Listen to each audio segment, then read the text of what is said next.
Deməli, Fransaya baxacağıq. Fransaya baxmamışdan öncə nəyi öyrənirik? Bunu həmişə izah edirik. Elə deyirsiniz, izah eləməmisiniz. Bu səfər əlimizdə video olsun. Feodalizm 3 mərhələyə bölünür. Erkən, orta və son feodalizm.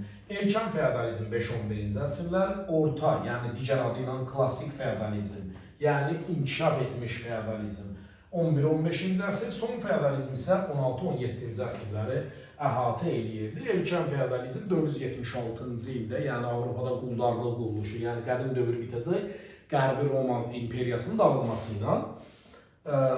Belə, indi gəlirik Fransaya.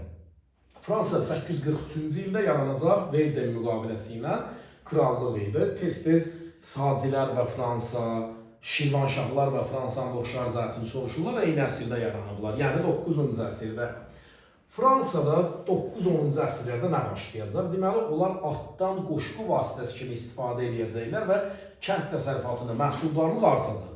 Kəndlərin xeyrinə digər baş verən hadisə nə idi? Feodallar bir-biri ilə ara müharibəsi edirdilər, torpağı əkməyə vaxtları olmurdu, onu verirdilər kəndlilərə, əvəzində töycə alırdılar. Yəni vergi alırdılar. Şəhərlər yaranacaq Fransada 10-cu əsrdə. Şəhərləri, yəni bundan əvvəl şəhərlər var idi, amma şəhərlərin sayının çoxalma səbəbi sənətkarlığın kənd təsərrüfatından ayrılması nəticəsində şəhərlər inkişaf edəcək Fransada. Ümumiyyətlə Fransada dağınıqlığa, bu testdə var bu saat, Fransada dağınıqlığa son qoyan hadisələr nə idi? Şəhərlərin inkişafı, feodal dağınıqlığın bitirəcəyi hadisələrdən biridir və vilayətlər arasında sıx əlaqələrin olması 9-11-ci əsrlərdən sonra artıq 12-13-cü əsrdə Fransada feodal dağınıqlığına son qoyacaq. Şəhərlərin inkişafı şimalda və cənubda fərqli idi. Şimalda şəhərlər daha çox ixtisaslaşmışlar hansısa sahədə. Tutalım ki, nə bilim, lobiya əkən lobiya əkir, duluzçuluqla məşğul olan duluzçuluqla məşğul olurdu. Cənubda isə şəhərlərin inkişafı birbaşa ticarətlə bağlı idi. Deməli, Səlim yürüşlərindən sonra beynəlxalq ticarət keçmişdi Fransanın şimalına, daha doğrusu cənubundakı İspaniya və İtaliyaya qonşuydular. Venetsiya və Genuyanın əlinə Səlim yürüşlərindən sonra ticarət keçmişdi İtaliya şəhərlərinin və cənubdakı şəhərlər də oraya yaxın olduğu üçün orada ticarət inkişaf edirdi. Fransanın şimalının 11-ci əsrdə cənubdan fərqi nədir? Şimalda feodal münasibətləri güclü inkişaf edib, cənubda zəif. Şəhərlər kralı müdafiə edirlər, buranın şəhərləri müdafiə eləmir, burada ticarətlə məşğuldurlar və bəzi ucqar zonalarda azad icmalar müstəqilliğini qoruyurlar, yəni krala tabe deyirlər. Keçirik nəyə baxırıq? Vilayətləri izah elədik. Hastings döyüşünü yazmamışıq. 1066-cı ildə Normandiyalı Wilhelm Fransanı hücum edəcək və nə olur burada? Wilhelmə qarşı birgə mübarizə aparmaq fransızları vahid halda birləşməsinin əsasını qoyacaqlar. Fransanın mərkəzləşdirilməsi başlayacaq neçənci əsrdən? 12-13-cü əsrdən Fransanın birləşdirilməsi başlayacaq. İlk olaraq Fransanın birləşməsi hardan başlayır? Şimaldan. İngilislərdən azad olunan ərazilər Normandiya ilə Akvitaniya, bu iki dənə ərazi alınmışdı. Daha sonra 13-cü əsrin sonlarından cənub birləşdirilməyə başladı. Cənubda ilk birləşdirilən ərazi Toulouse-dadır. Elə sizə sual da düşsə ki, Fransanın birləşdirilməsi prosesi hansı ərazi nəzarət edirdi Fransanın birləşdirilməsinə? Toulouse nəzarət edirdi. Ümumiyyətlə 13-cü əsrdə Fransa birləşməsini, yəni feodal kral hakimiyyətinin güclənməsinin səbəbi nə idi? Feodallar arasında müharibələr. Feodallar bir-birini sıradan çıxarırdılar, belə deyim, döyüşürdülər, öldürürdülər və nəticədə kralın hakimiyyəti möhkəmlənirdi. Tutalım, A ilə B ən güclü feodallardır. Kralların ikisi də mərkəzi hakimiyyətə tabe idi, amma kral ağıllı davranırdı, onları döyüşdürürdü. A B-ni öldürürdü, kral da B ilə döyüşürdü, qalib gəlirdi və cavab belə çıxır qısası. Kral 13-cü əsrdə Fransada kral hakimiyyətinin möhkəmlənməsinin səbəbi feodallar arasında ara çəkişmələri. Və 13-cü əsrdə Fransanın iqtisadi cəhətdən mərkəzi şəhəri hansıdır? Paris. Parisin inkişafı Fransanın birləşdirilməsinə müsbət təsir göstərəcək. İndi nə edirik? 100 illik müharibəyə girməmişdən qabaq nə qaldı bizdə orada? Kral öz hakimiyyətini möhkəmləndirmək üçün 3 iş görəcək. Nə edirik? Kral məhkəməsi yaradır, rayonlara kral müfəttişləri göndərir, bir də kralın vahid pulun buraxır və bu pul yerdə dövriyyədə olan daha xırda əyalətlərin pulları dövriyyədən çıxaracaq.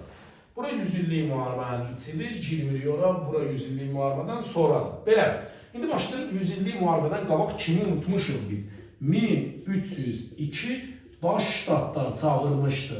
Baş ştatlar kim çağırıb? Gözəl Filip. Filip sonra nə edib?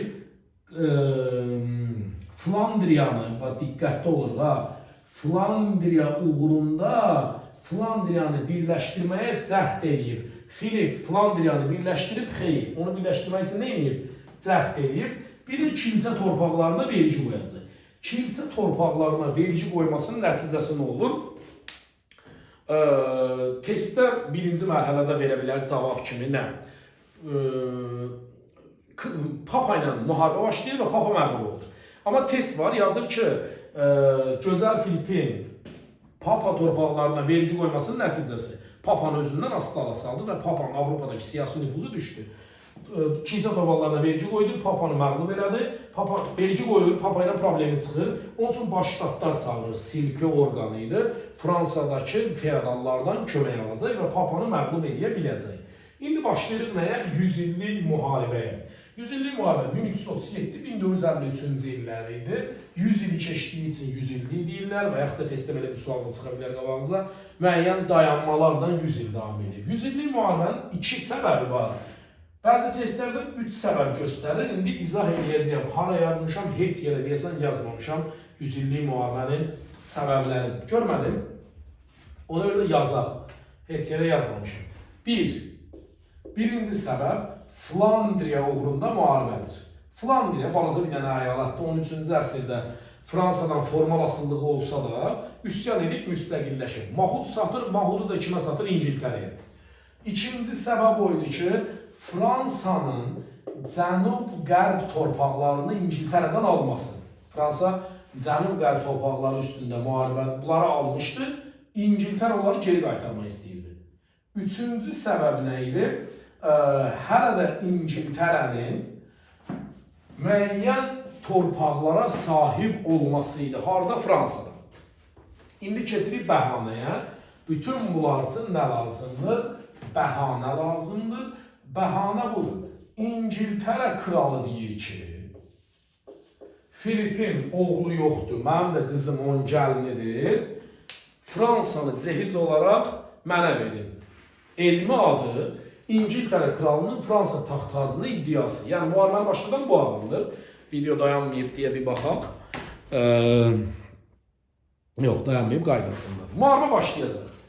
Müharibənin ilkin mərhələsi Fransa məğlub olur. Niyə məğlub olur? Qoşun əlaqələndirilmir. Kral yalnız öz qoşununa başçılıq eləyir. Oxçular bir-biri ilə, yəni vilayət hakimləri ki vardı, oxçu dəstələri vardı feodalların. Xatırlayırsa, Böyük Karl nə eləmişdi? Kəndləri oradan uzaqlaşdırmış, torpaqları feodallara vermişdi. Onlar qoşuna kömək edirdilər. Həmin feodallar oxçu dəstələrin əlaqələndirmirdilər. İngiltərədə tam əksinə. İngiltərə ağır artilleriya, ağır suvari qoşunlardan istifadə edir, oxçular əlaqələndirir. Bütün qoşuna kral başçılıq eləyirdi. Keçirik nəyə? Kressi döyüşü 1346 Fransa məğlub oldu. Poitiers döyüşü 1356 yenə də Fransa məğlub oldu. Niyə məğlub olur? İngiltərə oxçuları, kəndlərdən ibarət oxçular manevr eləmişdilər. Yəni yerlərin tez-tez dəyişirdilər və döyüşdə qalib gələ bilmişdilər. Fransa qoşunu dediyim kimi əlaqələndirilmirdi. 100 illik müharibənin ağır nəticələri, vergilərin ağırlığı və feodal zülmü. 1358-ci ildə Fransada kəndli üsyanına gətirib çıxartdı Jaklar. 1358-də Gillian Kal başçılıq eləyirdi üsyana. Üsyan məğlub olur, amma mərhəmətli krala, necə deyirdilər onu, mərhəmətli krala inanırdılar Jaklar. Amma kral onları satacaq. Hərəkət vergi qüvvəsində köhnə kitablarda kəndlilər yox idi. Sizin yeni kitabda nə yazır bilmirik. Şəhərlər bunları müdafiə eləmirdilər kəndliləri. Üsyan məğlub oldu, amma nəticəsiz qalmadı. Feodallar vergiləri artırmadılar və feodal qaydalarını biraz yumuşaltdılar. 1360-cı ildə Bretini sülhü imzalandı. Kitabımızda desəm bunun adı yoxdur. Bretini sülhündən sonra Fransa nə elədi? özünə ağır artilleriya, toplardan yeni qoşun yaratdı. İndi sual da düşün, deyir 14-cü əsrin sonundan Fransanın, ya belə də yox, 100 illik müharibənin sonunda Fransanın qalib gəlməsinin səbəbi yeni tipli ordunun düzəldilməsi idi. Özünə yeni tipli ordu düzəldəcək. Bretin üsulündən sonra nə oldu? Fransız sərhədləri dəqiqləşdirdi və yeni növ qoşun yaratdı. Amma Azincourt döyüşünün uduzdular 1415. 100 illik müharibənin taleyini həll edən döyüşü isə yazmamışıq. 1429 Arliyan döyüşü. Bu zaman Jeanne d'Arc adında bir qız olur. O xalq hərəkatına başçılıq edir. Və Fransa qalib gəlir burada. Məğlub olsaydı Fransanın cənubu getmişdi. Şimalına da işğallar başlayacaqdı. Üzr istəyirəm, şimalı getmişdi. Cənubuna da işğallar başlayacaqdı buradan. Amma döyüşün taleyini həll elədilər. Sonra Kral gördü ki, onun nüfuzu artıb. Onu satdı İngiltərəyə. 1430-da cadugərlikdə günahlandırılan Jeanne Rouen şəhərində yandırıldı.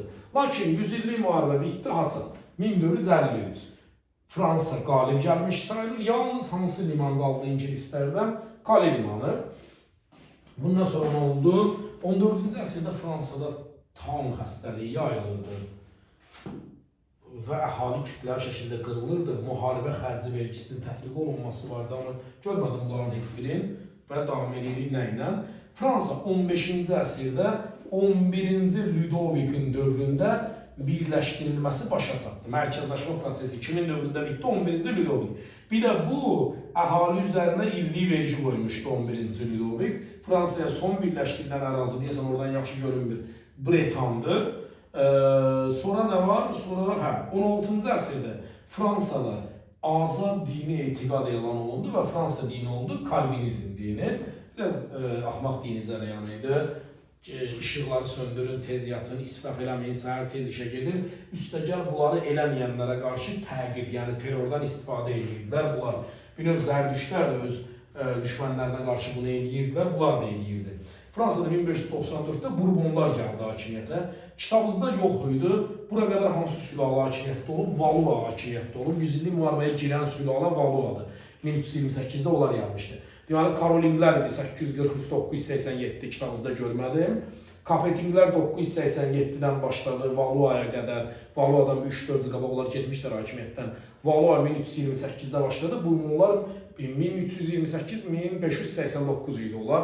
5 il yenə dağınıqlıq dövrdü. Sonra yenə də Bourbonlar gələcək 1594-də.